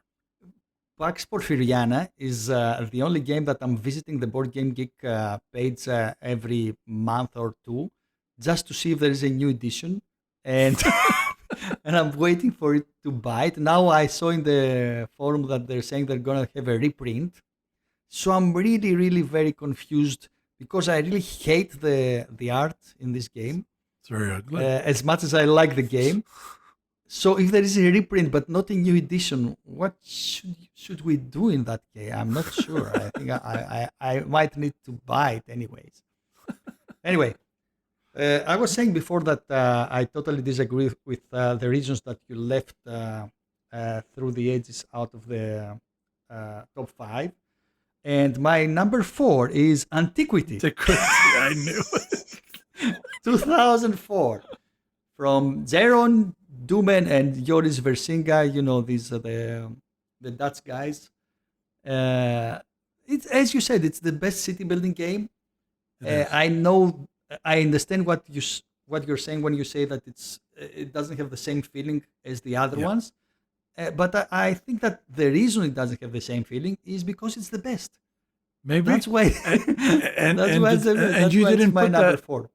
And you didn't put that as a criteria that they have to feel the same. So we have different lists, and I'm really glad that they both showed up on your list. I should have just not bothered putting any honorable mentions because you talked about them anyway, and I'm really happy that they were on your list. I was sad that they didn't make mine. So yeah, it is the best for me, the best Splutter game and the best city building game. It's just a masterpiece, and I've played it like 3 times in the last month. I adore that game. My number 4, on the complete opposite spectrum of gaming, is War of the Ring. And the reason that it's on there, it was kind of like in my head, like IP-based combat games. I thought of like Star Wars Rebellion, Dune, and even the Battle of the Five Armies, which is the same design team. None of them for me So I'm only mentioning games I've played, obviously, as comparison points. I'm not going to talk about a game that I haven't played. So I've played all these games I've mentioned so far, and it's just never nothing has come close. Like Rebellion doesn't feel as much like Star Wars as War of the Ring feels like Lord of the Rings. The team versus individual nature of it compared to Rebellion and June and the alliances, War of the Ring is just, in my opinion, superior in the way that it does that, the way that it builds it out. I played it as recently as last year. I have all the expansions for it, and it just never isn't a beautiful, tense, amazing thing where at the end you're like shaking about if you're about to get the ring into Mount Doom and, are you finally going to get corrupted, because it's so well balanced.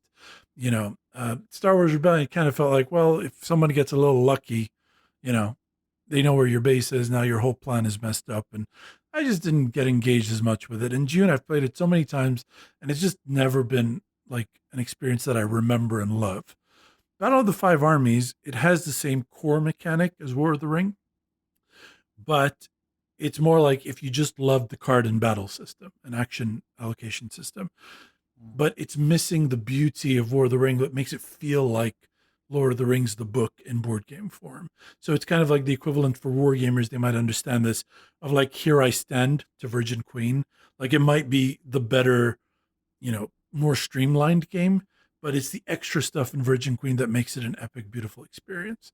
So for me, nothing so far has touched War of the Ring, and it's my number 4 game that's never been bested. Have you ever played it? Have you ever played it 2-player only, or has it always been 2v2? I've played it 2 and I've played 4. And I like 4 better because I love team games. And I feel like there's not enough of them. And I've played Shadow and Free Peoples, and they're both a ton of fun. Okay. And I've won and lost with both. So Are the expansions adding to the game? Are they worth having? only if you love Lord of the Rings. Like if you're a Tolkien fan and you want to see the eagles and the Ents and Shelob spiders, like, then yeah, it's cool because you get to see them in the game. But I wouldn't say like they change the game fundamentally in a way that you don't get an experience for. So if you play it a lot and you love Lord of the Rings, which I assume you do if you've played it a lot, yeah, it's worth having. Okay, cool. Now going to my number 3. My number 3 is for me the best game in the abstract category. Can I Maybe guess? not very, very good. Yes, You put it in every list. Is it Zendo? Yes, it's in every list. You're right. It's Zendo. It's from 2001. It's not a very well-known game, so I mean, I don't think a lot of people will agree with us that it's dominating the category. But for me, it's like nothing else. So it should be there. It is a game it's standing there for more than 20 years. And I cannot think of a game that it's better than this one in this category. I agree completely.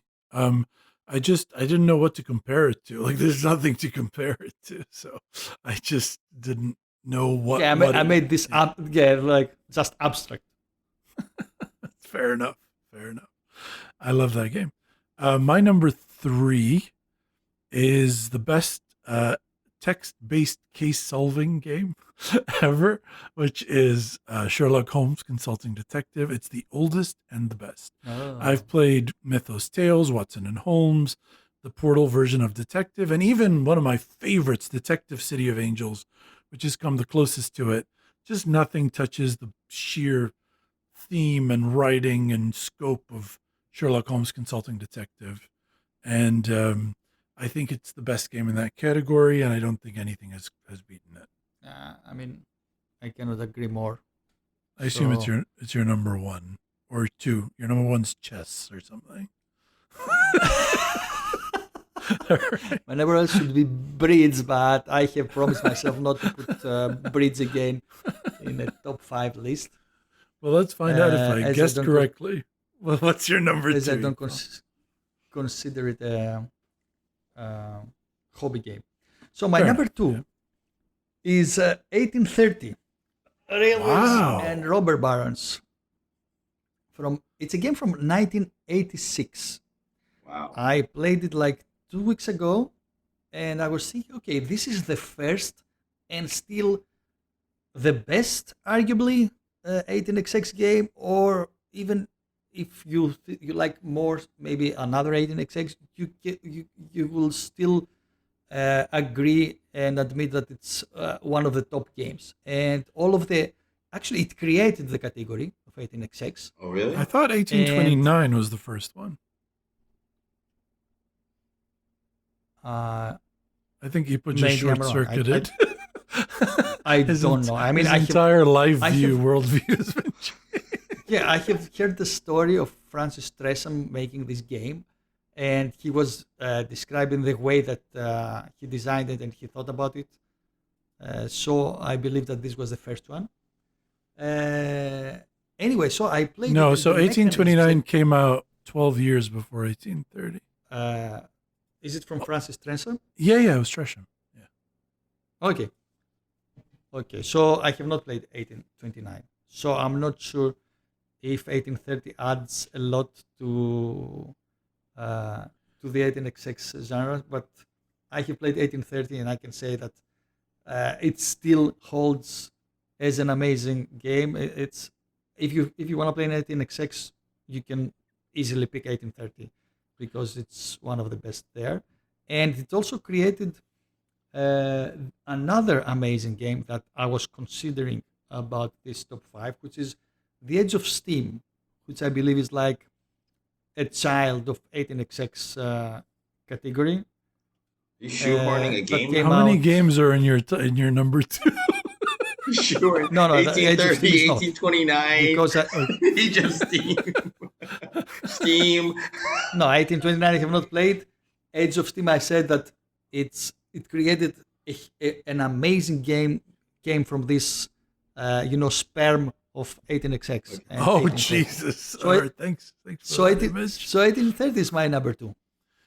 I admire you for having the balls to tell 18xxers that, but like, there's just too many games to have been played for anyone to definitively say that, unless all you play is 18xx. But I admire you having played like 4 or 5 18xx's to be like, I know that 1830 has never been bested. So well done. I hope you don't get your windows don't get like TP'd or stoned by any local 18xxers to you. I mean, if anybody disagrees, he can come to our board game geek guild. Nice. My number 2 is Mage Knight. I feel like there's been a lot of attempts at trying to make a Mage Knight-like game. The ones that I've played are Star Trek Frontiers, Mistfall, and Renegade, and just none of them have the same feel. Like Renegade has this thing where it feels the same as Mage Knight, where you look at your hand and you're like, what's the best puzzle?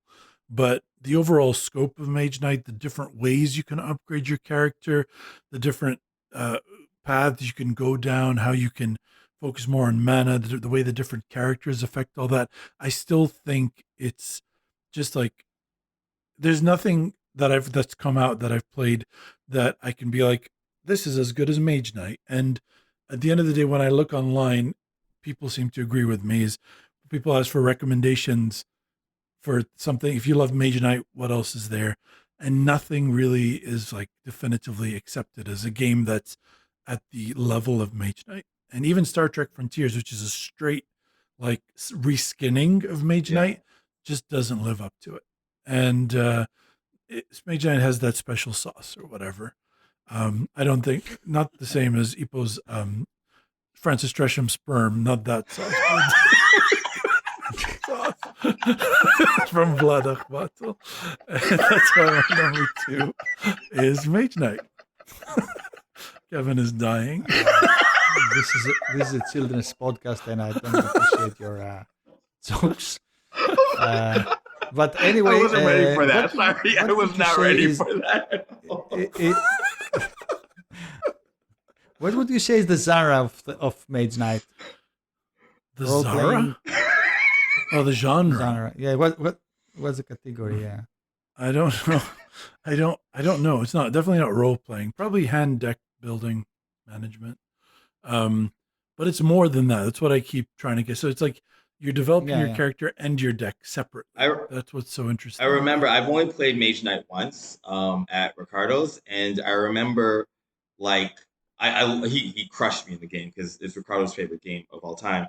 But I remember the feeling on the last round where I needed like I just wanted to like I knew I was gonna lose, but I just wanted to have like a really epic last round. And I apologize, I don't know the game well enough to know exactly what I did. I remember I had to like go to this square that was like, 4 squares away, and then a hex, that was 4 hexes away, and then deal with this like monster token that was on there, and then get to this point. I can't remember exactly what I did, but I remember that turn took like 10 minutes to like, what if I do it this way?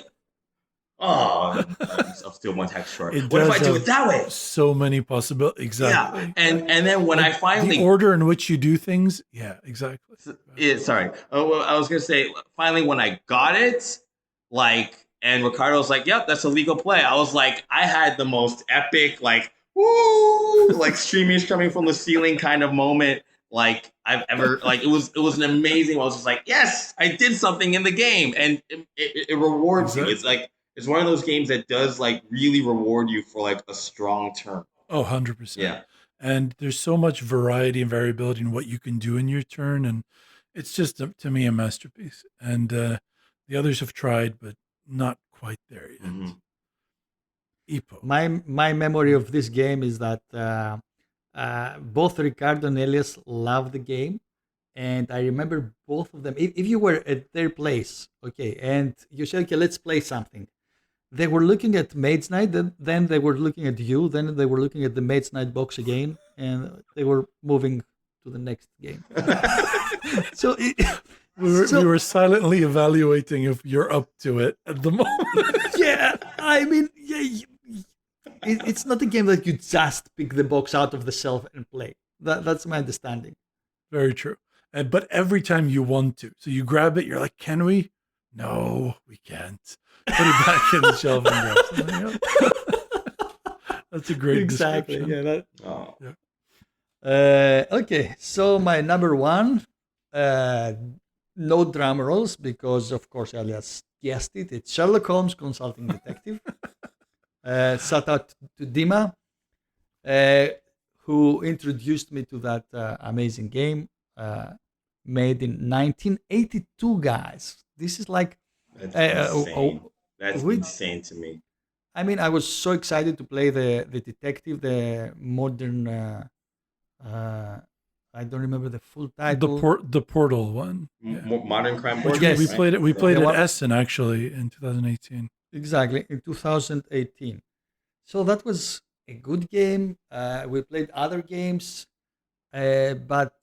Yeah, I still believe that this is unbeatable. I don't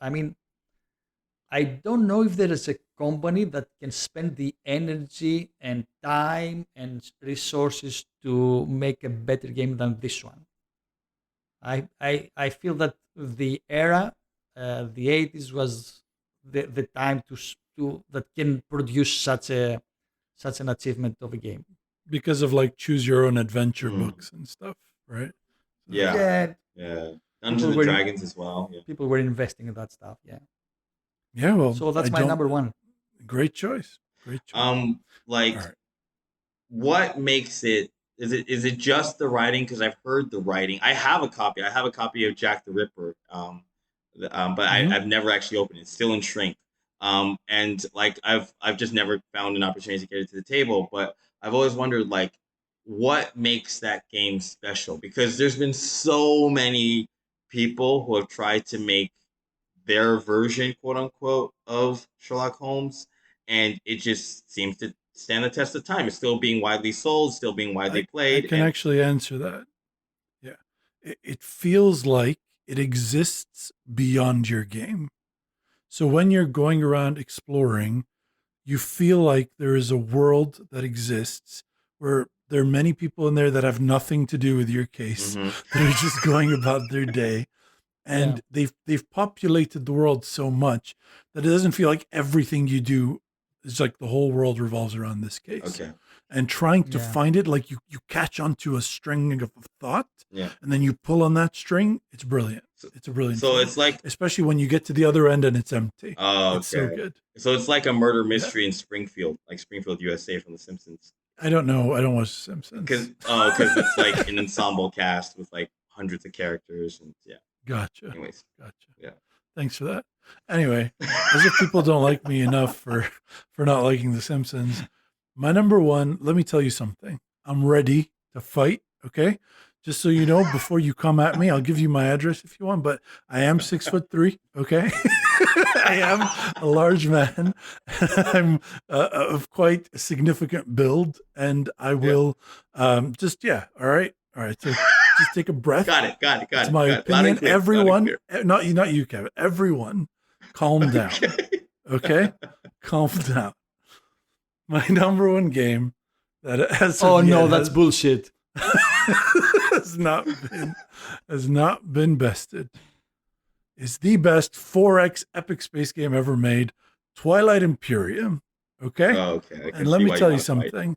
You Eclipse people, Okay. you're wrong. Okay? 1, 2. I've played Eclipse, I play Forbidden Stars, I play Star Trek Ascendancy. I play all of them because I want to find one that is as good as Twilight Imperium, because you all say Twilight Imperium takes 12 hours, and at least my edition, which is 3rd edition, and that's too much, and I don't know what, but the reason that none of these can touch it is that so Eclipse, at least the last edition, took about 6 hours or so to play. And it felt like the world's longest Euro game. And I just by the end of it, I was like, well, if I could just add another 6 hours and play Twilight Imperium, I'd rather play Twilight Imperium. Got it. The races aren't as fleshed out. The setting isn't as fleshed out. The history isn't as fleshed out. The interesting points and the color of the world and the universe around you isn't as fleshed out. The idea of a dying space empire is every Isaac Asimov fanboy, Foundation fanboy, they come to life, right? But instead of playing as some, planet of nerds trying to preserve the history for the next great empire, you get to be the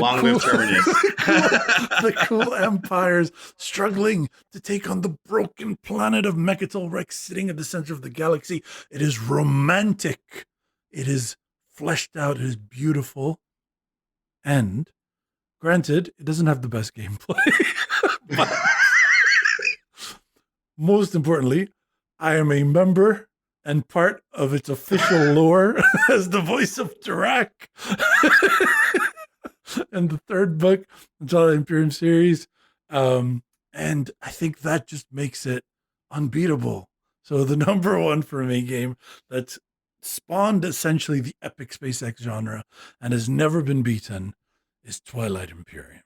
Got it. Okay, wait now. I've only played Twilight Imperium twice, and I feel like them's fighting words, but I'm gonna say them anyways.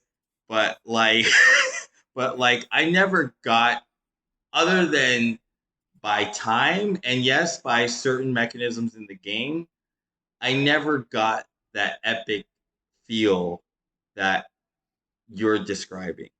I feel like, and Eclipse was like, it was also like, I was like, it was good, but like, it's the same kind of thing. I haven't found that epic 4X space game that really appeals to me. I don't know. Maybe if I read the books, I will find a bit of Kevin, that, but I think it'll be different because you've actually read the books and the perspective is different.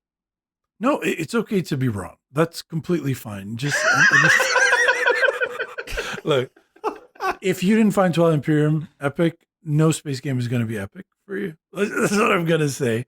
And it's okay not to find epic. I a lot of time, my first play of it felt bogged down, right? I felt like everything is so slow moving and stuff. But over time, you start to understand the concept of grand strategy and the fact that a delayed reward can sometimes be worth more than instant gratification like you're a child. Ippo. Well, I'm the Yeah, I guy was who gonna likes say, did you plastic Castles of Burgundy. So yeah. Exactly. don't you feel that the Sorry, fourth go edition ahead. is better than the third one? It is. It is, and it's not. Look, so clearly, gameplay it's better, but in terms of like, I know this is a little like it's dated by my age and stuff. I think the art in the first edition really like lends itself a lot to what I imagine like my perfect space opera to be. I find the fourth I agree. edition art a Yeah. little cartoony, a little too fantasy flight for me, right? But yes, the Mhm. gameplay is better and it's faster, and they've streamlined a lot of things. That's probably a great thing without losing that epic feeling. So I agree. If you're going to buy a copy, buy that one. But I have my third edition, and I don't feel a need to change it to the fourth edition. I have all the expansions for third, and I'm quite happy with it. Really? I would buy fourth edition and keep both, honestly. Like that's how I feel about it. I would make a little shrine in my house where I have all four Okay. editions, all the expansions, So and the if you new buy, Shards of the Throne RPG book. so And that's then exactly my argument that the fourth edition is really better and it's really different than the third edition. Mhm. So you said before that you didn't put through the ages Okay. because new No. I Race knew you were through going the to do ages that. is Okay. is different. There's like No, a tiny no. difference between I these two said, games. There's no I way said, anybody can keep both New Story of Civilization and Through the Ages. Ipo, But in this case, I they're said, really I said through the ages, I don't think that without that upgrade, it would still be on everybody's shelves being played. I do believe that without Twilight Imperium 4th edition, everyone would still be playing TI3. That's what I believe. I think that through the ages, its age caught up to it and it needed a okay. refresh. I don't think the So same it's the about same TI. argument that I yeah, the same swapped reason out, that I I swapped put out, Through the yeah, Ages I got rid in the of top Through the five. Yeah. Ages and I replaced it with a new story of civilization. I just told you that I wouldn't get rid of TI3 even if I bought TI4. So maybe that helps you out. Yeah, that helps a lot. Yeah, okay, that clarifies things. And could I just jump in for one small second and say my number one? Just like if I were Yes, to please make this do. list, just one game. and your Like and your and number two. it's Race for the Galaxy. Like the game that we Ugh. talked about at the very beginning of the show. Like, I mean, I like Roll for the Galaxy. I like, you know, was it New Frontiers, the board game version of it. But like, there's no game that like simulates even abstractly building up a space empire in 15 minutes than Race. I'm someone who has a very short attention span, so that's why TI3 or TI4 will probably never fully appeal to me because after 15 minutes I want to chase butterflies. But Mm-hmm. I like a game like Race to the Galaxy. It gives me that feel of building Puerto up Rico. some sort of a star empire. It gives me Uh, the feeling of building up a star empire in about 15, 20 minutes. I play it, I knock out a game, and then I'm done. And if I play it Check online, it's out like five. check out a game called Last Light. It's supposed to Okay. give that 4X feeling in about an hour, and apparently it's really good. I haven't tried it Okay. yet. I don't think it'll touch Twilight Imperium. Obviously, it's a different thing. But Yeah. since that's what you're looking for, building up and stuff, check out Last Light. Maybe that might be something you're interested in. I do prefer roll to race, just between me and you. Um, Yeah. but race is fine. It's an okay game. Ipo? uh, for for me, I mean I cannot argue against the things that Kevin said. I believe there are many people out there that agree with Kevin, and Yes. yes, and in this category, yeah, I mean I cannot uh, think like easily something like that. Roll for the Galaxy, I agree with you, Elias, that I like it more, but Hmm. it's more.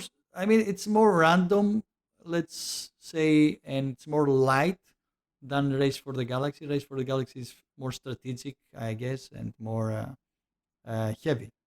Well, actually, I would actually say I don't know about heavy or light. I think they're about the same in terms of weight. But my problem with roll is that it does in 45 minutes or 60 minutes what race does in 20 minutes. It gives me that same feel of building up a space empire, of doing all the same thing, but it's a bit more fiddly and it takes a bit more time.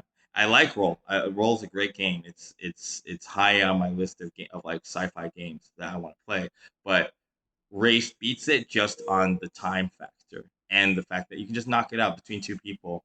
Play the two player variant, and you can knock out a game in literally 15 minutes if you guys both know the rules and the iconography. Fair enough. Yeah. Very legit, choice. Okay, so I guess this wraps up. To our listeners, don't forget to let us know what your top 5 games are that were never bested at our Board Game Geek Guild.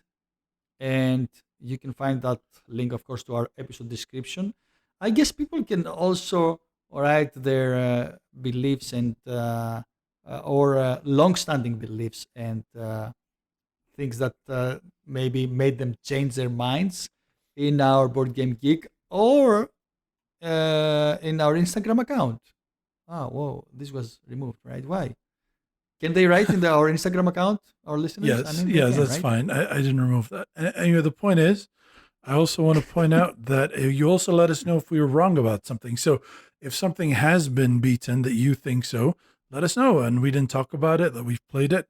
We'd love to try it and see if you're right. And there's nothing better than a new king on the hill, right? King is dead. Long live the king. And that brings us to the end of this tabletop session. Thank you so much for listening. Yeah, okay. Go ahead, Ippo. Speaking about being wrong, I was going to say, I just thought that there's no Battle of Versailles in the French Revolution. There's the Battle of Bastille, right? Yeah, the storming of the Bastille. Okay, thanks. All right, Yes, so so thank you being wrong. so much for listening. And a huge thank you to Kevin for coming on and being our Essen on-the-ground correspondent. We love you, Kevin. Make sure to follow us on Instagram at Tabletop Sessions. Join the conversation, share a fun story of board game shenaniganism, and let us know what your top 5 was this month over at our Board Game Geek Guild. You can find the link to all of these in the episode description. Also, check out our YouTube channel, where we've just got a couple of comments correcting me on several mistakes I made in Neanderthal, but that's fine. That's what the point of it was. So you can check it out there. The podcasts are on there. Some gameplays are on there. Good stuff. We'll be back in a month. And until then, to quote one of my favorite writers, God damn it, you've got to be kind. Say bye, Kevin and Ippo. Bye. Bye, guys. Just fill the cardboard. Tabletop top. Tabletop. Tabletop. Tabletop top. Tabletop. Tabletop. Tabletop top. Session. Just feel the cart.